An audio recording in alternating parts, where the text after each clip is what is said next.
हैं आप सभी? आशा करती हूँ कि आप सब बहुत अच्छे होंगे। मैं आज फिर से आपका अपने YouTube चैनल पर बहुत बहुत स्वागत करती हूँ। तो अभी हो रहा है सुबह का समय। तो अभी देखिए हमारी भैंस चारा खा के बाहर खड़ी हैं और हमारी गौरी अंदर हैं। तो मेरी ना इस वाली वीडियो पर एक कमेंट आया था कि क्या गाय कहाँ है, गाय के मालिक ले गए क्या गाय को, गाय के मालिक आ गए क्या। तो इस तरह से कमेंट आया हुआ है। कुछ ने ये भी पूछा है कि गाय कहाँ है। तो मैं आपकी जानकारी के लिए बताना चाहती हूँ कि गाय मेरे पास ही कहीं नहीं गई है। और अगर गाय के मालिक आ भी गए ना, तब भी मैं उनको गाय नहीं देने वाली हूँ। क्योंकि मैंने जो गाय को बांधा है ना, वो उसके गले में रस्सी नहीं थी, लावारिस घूम रही थी। तब मैंने उसे अपना नाम दिया था, तब मैंने उसे अपने घर लाकर बांधा, उसको गोद लिया है, अडॉप्ट किया है और उसे बहुत प्यार से मैं पाल भी रही हूँ। उसके बदले में शायद मेरे नसीब से मेरी जो गौरी है वो खुशी भी लेकर आई है। शायद इसे मैं अपना नसीब मानना चाहूँगी कि मेरी जो गौरी है, हमारी गौ माता, वो शायद प्रेग्नेंट भी है। मुझे नहीं पता था, लेकिन मैंने इस लालच में बिल्कुल नहीं बांधा था अपनी गौरी को कि हमारी जो गौरी है वो प्रेग्नेंट होगी। ऐसा कुछ नहीं सोचा था, बस मैंने उसको लावारिस देखा भटकते हुए और मैंने उसको अपना नाम दे दिया। तो यहाँ पर देखिए, तो हमारी गौरी कहीं नहीं गई है, हमारी गौरी हमारे घर पर ही है, हमारे पास है। यहाँ पर देखिए हमारी गौरी यहाँ पर बैठी है, आराम कर रही है। मैंने इसको चारा लगा दिया था और खाने के बाद चारा ये बहुत आराम से बैठी है, ज़्यादा खड़ी नहीं होती है, क्योंकि हो सकता है कि इसकी प्रेगनेंसी की वजह से इसको थोड़ी दिक्कत लगती हो। तो चलिए मैं आपको अपनी गौरी को दिखाती हूँ। हमारी गौरी जो गौ माता है हमारी, तो यहाँ पर देखिए बैठी है, चारा खा रही है। और चारा खा के ना ये आराम से बैठी, देखिए इसके टब में चारा भी है। तो यहाँ पे ना आराम से बैठी है, जब तक खाती खाती उसके बाद ना ज़्यादातर आराम ही करती है। तो कल जो मैंने ये वीडियो अपलोड की थी उसमें कहीं भी गौरी नज़र नहीं आ रही है, इसीलिए आपने सोचा होगा कि इनकी गौरी जो गाय इन्होंने अडॉप्ट की थी वो कहाँ चली गई है। तो मैं आपको बता दूं कि वो जो ब्लॉग था ना कल वाला, वो पहले का शूट किया हुआ था, जब हमारी गौरी नहीं आई थी ना हमारे घर, उससे पहले का था। तो उसमें कहीं भी गौरी नहीं है, क्योंकि वो पहले का था। मैंने सोचा इसको अपलोड कर देती हूँ, इतनी मेहनत की है। तो यहाँ पर अभी देखिए हमारी गौरी बहुत अच्छे से बैठी है, एकदम शांत स्वभाव की। तो अभी मैं जा रही हूँ खेत पर, चारा लेकर आऊँगी अपनी गौरी के और लक्ष्मी के लिए, क्योंकि ये दोनों ही ना मेरे जिगर का टुकड़ा है। मेरी लक्ष्मी और मेरी गौरी दोनों से ही मुझे बहुत प्यार है। तो यहाँ पर देखिए बहुत आराम से ही बैठी है, चारा पड़ा है, चारा खाने इसका मन नहीं किया अभी। तो अभी मैं खेत पर जाती हूँ और इनके लिए चारा लेकर आती हूँ। तो देखिए यहाँ पर कपड़ा और दरांत दोनों ही मैंने ले लिए हैं और अब मैं चारा लेने जा रही हूँ, क्योंकि अभी सुबह का समय है। दोपहर के समय के बाद जाते हैं ना तो बहुत ज़्यादा गर्मी लगती है, सुबह में काफ़ी मौसम ठंडा रहता है।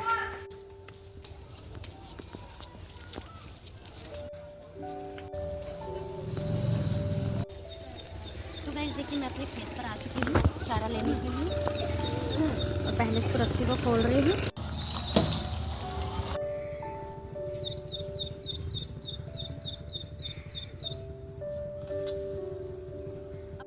तो गाइस यहाँ पर देखिए लौकी लग रही है हमारी बेल पर। तो देखिए दो एकदम फ्रेश कच्ची कच्ची लौकी निकल रही है। तो मैं चारा लेने आई थी, तो मैंने सोचा शाम को आना नहीं होगा तो मैं इनको भी तोड़ लेती हूँ। तो देखिए मैं अपने चारे वाले खेत में आ गई हूँ। यहाँ पर देखिए बाजरा लग रहा है, मक्का है, दोनों ही चीज़ें मिक्स हैं। तो और कुछ घास भी हो रही है, इन सभी को काट के अपने दोनों पशुओं के लक्ष्मी और गौरी के लिए लेकर जाऊँगी।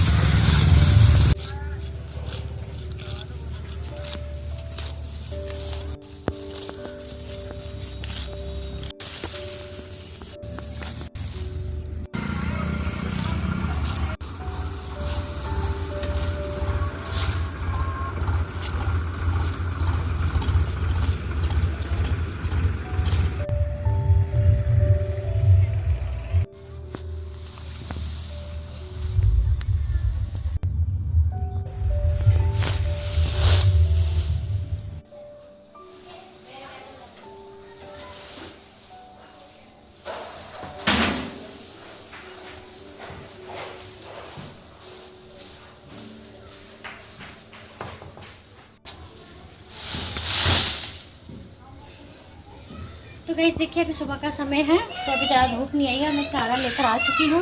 और साथ ही यहाँ पर देखिए दो पौधे लेकर आई हूँ। हमारे खेत के पड़ोस में ना एक घर है, वहाँ पर काफ़ी अच्छा ये पौधा हो रहा था फूल का। ये ऐसी एक प्लांट है जिस पर फूल नहीं आता, खाली पत्ते पत्ते इसके बहुत अच्छे लगते हैं। तो इसको मैं लेकर आई हूँ, इसको मैं लगा दूँगी। तो मैं यहाँ पर लगा देती हूँ।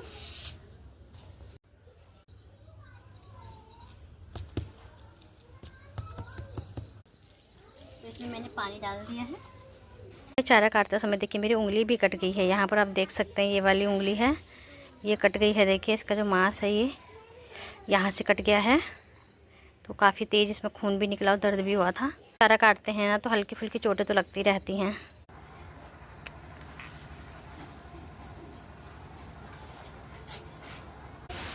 मैं खेत से देखिए लौकी लेकर आई हूँ और भिंडी भी लेकर आई हूँ। देखिए हमारा भिंडी का खेत है, उसमें से भिंडी भी लेकर आई हूँ। तो दोनों ही काम हो गए, सब्जी भी आ गई है और चारा भी आ गया है।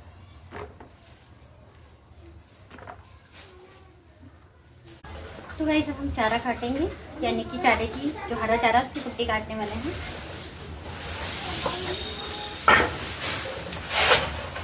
तो नम्रता देखिए मुट्ठा लगा रही है।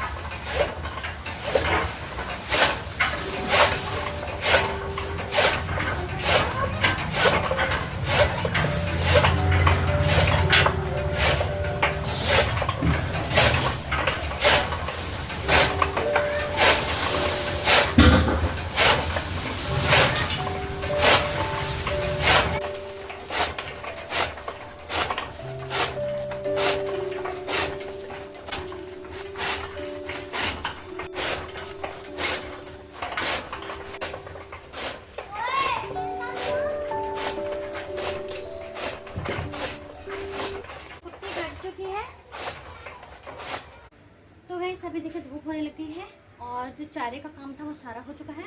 अब मैं गौरी और लक्ष्मी दोनों को ही नहला दूंगी, क्योंकि चारे के काम के साथ साथ अपने पशुओं की साफ सफाई का ध्यान रखना बहुत ज़्यादा ज़रूरी होता है। वरना अभी गर्मियाँ चल रही हैं, आपको पता है, और ठहरा हुआ पानी भी होता है बरसातों का, तो इनके जूझ इस तरह किल्ली पड़ जाएंगे। और अगर किल्ली एक बार पड़ गई ना गाय के तो फिर सही नहीं होने वाली है। अभी बिल्कुल साफ़ है हमारी गाय और मैं नहीं चाहती कि बिल्कुल भी किल्लियाँ हों मेरी गाय के, क्योंकि गाय के ना बहुत ज़्यादा किल्लियाँ हो जाती हैं।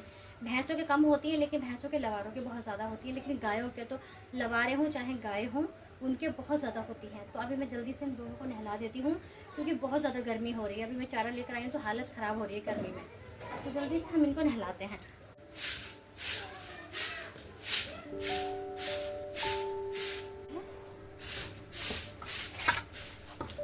क्योंकि नहलाने से पहले हम सफाई नहीं करती ना, तो ये सारा गोबर जो था ना वो पानी में धुल के यहीं पर सारा फंस जाता है। मैं पाइप ले आई हूँ नहलाने की भैंस को। लक्ष्मी बैठी है, ये खड़ी हो जाएगी।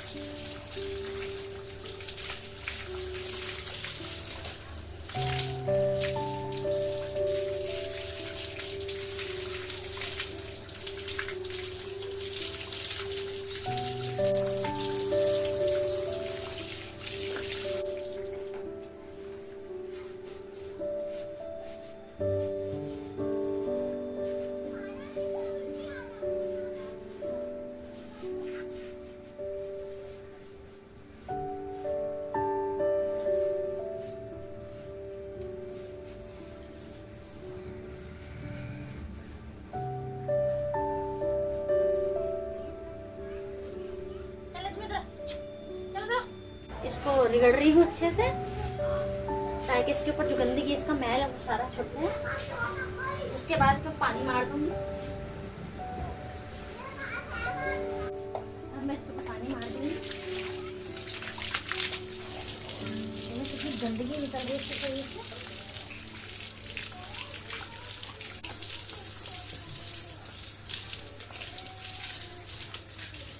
वो भगाएगी तो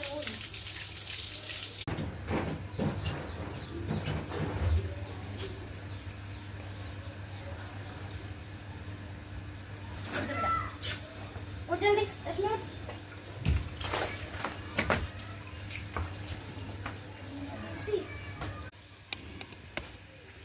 तो अब मैं लक्ष्मी को अंदर बांध दूंगी। तो पानी पी ले, पानी पी।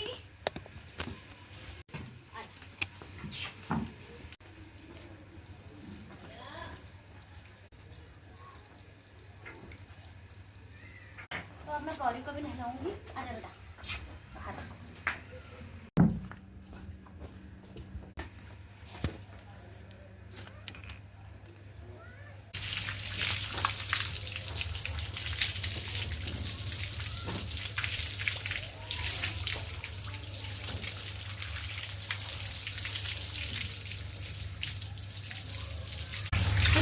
हमारी गौरी बिल्कुल भी लात नहीं मारती है।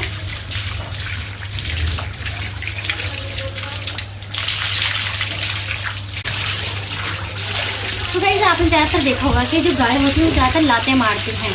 मेरे पास भी जो गाय रही, जब मैं उनको नहलाती थी ना तो फटाक से लात मारती थी बहुत तेज, मेरी हिम्मत नहीं होती थी उनको नहलाने की। लेकिन आप देख सकते हैं हमारी गौरी नहीं, बिल्कुल लगी लात मार रही, कोई हरकत नहीं करी, नहाना बहुत अच्छा लग रहा है। इसका कारण ये था कि पानी से बहुत दूर रही थी। जब ये लावारिस भटक रही थी ना तो ना तो उसको पानी मिल रहा था पीने के लिए, ना नहाने के लिए मिल रहा था। क्योंकि जो लावारिस पशु होते हैं ना, गौ माता भी लावारिस होती हैं, वो ज़्यादातर नालियों में या किसी खेत में पानी होता है वहाँ से पी लेती हैं, घरों में पीती हैं तो लोग डंडा मार के भगा देते हैं। तो इसलिए इसको नहाना भी अच्छा लग रहा है और पानी पीना भी बहुत अच्छा लग रहा है। देखिए बिल्कुल भी इधर नहीं जा रही।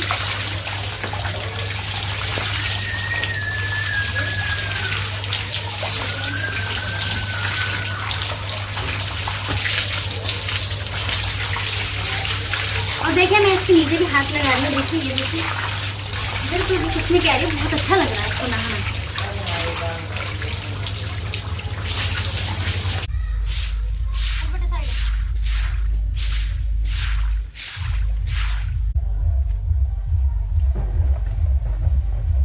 तो अब मैंने देखिए गौरी को चारा लगा दिया है।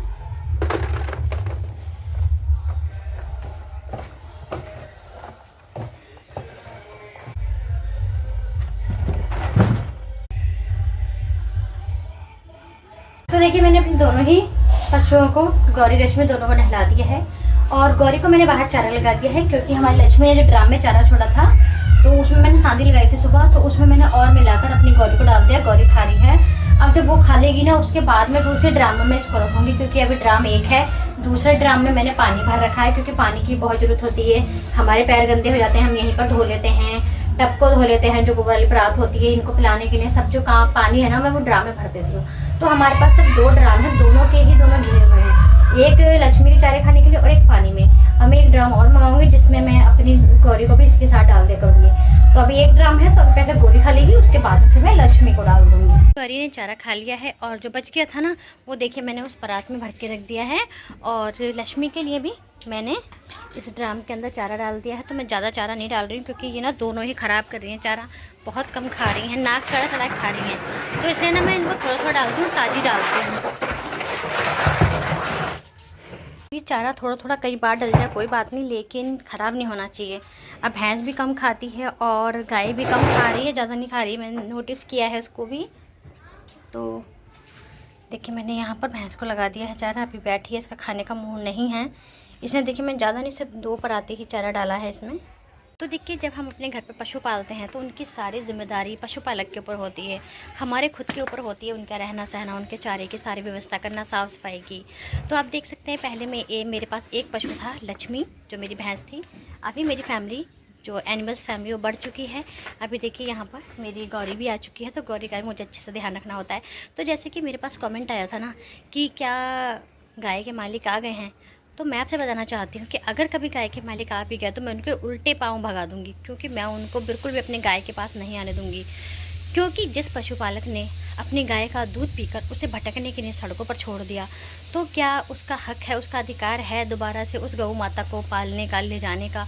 बिल्कुल भी नहीं है। अगर मेरी सुने तो बिल्कुल भी नहीं है। मेरा मानना है कि जो लोग गायों को धुतकारते हैं और सड़कों पर भटकने के लिए छोड़ देते हैं, पहले उनका दूध पीते हैं, जब वो दूध देना बंद कर देती हैं तो उनको निकाल के घर से फेंक देते हैं, तो ऐसे लोगों का कोई अधिकार नहीं है गौ माता को पालने का। गौ माता एक गौवंश ऐसा वंश है ये जो हमारे भारतवर्ष में माता का दर्जा दिया जाता है, पूजनीय है। फिर भी लोग आजकल क्या कर रहे हैं कि गाय जब दूध नहीं देती है ना उसको फेंक देते हैं, क्योंकि उसकी कीमत भी आजकल नहीं है ज़्यादा। काले पशुओं की कीमत ज़्यादा है भैंस की, तो इसलिए भैंसों को पालना बहुत पसंद करते हैं। तो बेचारी ये जो गाय होती हैं ये भटकती फिरती रहती हैं, तरसती रहती हैं चारे को, पानी को, खाने का तो पूछे ही मत कि कौन इनको नहलाता होगा। बस ये जहाँ पर बारिश पड़ जाती होगी ना वहीं थोड़ा भीग जाती होंगी, वरना कोई इनकी साफ़ सफाई का ध्यान नहीं रखता है। तो आप देख सकते हैं कि हमारी जो गौरी है वो बहुत अच्छे से खड़ी है, लेकिन अभी चारा कम खा रही है। कि चारा कम खाने के पीछे वजह है शायद इसकी प्रेगनेंसी, क्योंकि जहाँ तक मुझे अंदाज़ा है, मुझे लग रहा है, तो हमारी जो गौरी है ना ये प्रेग्नेंट है, लगभग 5-6 महीने की, 5 से 7 महीने के बीच की प्रेग्नेंट है। क्योंकि इतना तो मुझे अनुभव हो गया है कि किस तरह से पशु दिखाई देता है जब वो प्रेगनेंसी में होता है, गर्भ धारण कर लेता है, तो इतना तो मुझे पहचान है। तो मैं अपने यहाँ जहाँ तक मेरा अंदाज़ा है तो हमारी जो गौ माता है ना, ये गौरी, ये प्रेग्नेंट है। और ये मेरा नसीब है कि मेरे घर पर ये दूध का भंडार लेकर आई है। ये देखिए, मुझे कोई पैसा खर्च करने की ज़रूरत नहीं पड़ी है। मेरे मन में था कि मुझे एक अच्छी सी प्यारी सी गौ माता को पालना। मैं बहुत दिन से मतलब सोच रही थी, लेकिन लेने का विचार नहीं था। लेकिन अचानक से ही मेरे नसीब में ऐसा कुछ होगा कि अचानक से ये जो गौ माता हैं, ये लक्ष्मी का रूप लेकर मेरे घर अचानक से मेरे दरवाजे पर आ जाएंगी। तो आज देखिए, मेरे घर में भैंस भी है, गाय भी है, और मुझे इन दोनों से ही बहुत प्यार है। और आप ये भी देख सकते हैं कि हमारी जो गौ माता ये नई है, कोई बूढ़ी नहीं है। एकदम चिकना शरीर है, एकदम मतलब जो स्किन है ना इसकी बहुत ही प्यारी चमकदार है। एकदम बढ़िया स्किन है, एकदम सॉफ्ट है और बिल्कुल भी मारती नहीं है। और देखिए, इसकी जो ये हड्डी है बिल्कुल सीधी जा रही है। ये तभी होती है जब हमारी कोई गाय प्रेग्नेंट होती है। और इसका जो पेट है ना, उससे मुझे अंदाज़ा हो जाता है कि हमारी जो ये गाय है ना, ये प्रेग्नेंट है, क्योंकि इसका पेट कुछ हरकत करता है। तो उम्मीद तो मैं यही करूँगी कि अगर ये प्रेग्नेंट हो तो बहुत अच्छी है, बाकी नहीं भी है तो मुझे कोई इससे दिक्कत नहीं है कि मैं इसको अपने घर से निकाल दूँ। नहीं, मेरे घर में ये आई है लक्ष्मी बन के, तो यहीं पर रहेगी। मुझे इस बात से कोई फ़र्क नहीं पड़ता कि कोई क्या कहता है या फिर इसके मालिक कौन है। मुझे इतना पता है कि अब मेरी फैमिली है ये, मैं इसकी मालिक हूँ और ये मेरी बच्ची की तरह है। जैसे मैं अपनी भैंस से प्यार करती हूँ, बिल्कुल वैसे ही अपनी गौ माता गौरी से प्यार करती हूँ। और इसका नाम भी मैंने गौरी रखा है। लक्ष्मी, गौरी, दोनों ही नाम बहुत सुंदर है, एक देवियों के नामों में नाम आते हैं। तो आशा करती हूँ कि आज की वीडियो को काफ़ी पसंद आई होगी, आपने काफ़ी एंजॉय किया होगा इस ब्लॉग को। तो अभी धूप हो गई है, मैं अपनी गौ माता को अंदर बांध दूँगी। तो एक बार फिर से कहना चाहूँगी, आज की वीडियो पसंद आए तो वीडियो को लाइक करके चैनल को सब्सक्राइब जरूर करें और मुझे प्यारा सा कमेंट करें। और जिन्होंने मेरे पास कमेंट किया था ना कि आपकी गौ माता कहाँ है, तो देखिए, मेरी गौ माता मेरे घर पर है, मैं इसे कहीं नहीं भेजने वाली हूँ। और जो मैंने पीछे ब्लॉग डाला था ना, वो इससे पहले का ब्लॉग बना हुआ था, तो उसमें मैं अपनी गौ माता को दिखा नहीं पाई थी, इसलिए माफ़ी चाहूँगी, वो पहले का बना हुआ था। तो अभी देखिए, मैं और मेरी गौ माता हम अपने घर पर ही बड़े प्यार से रह रहे हैं और अपनी लक्ष्मी के साथ रह रहे हैं।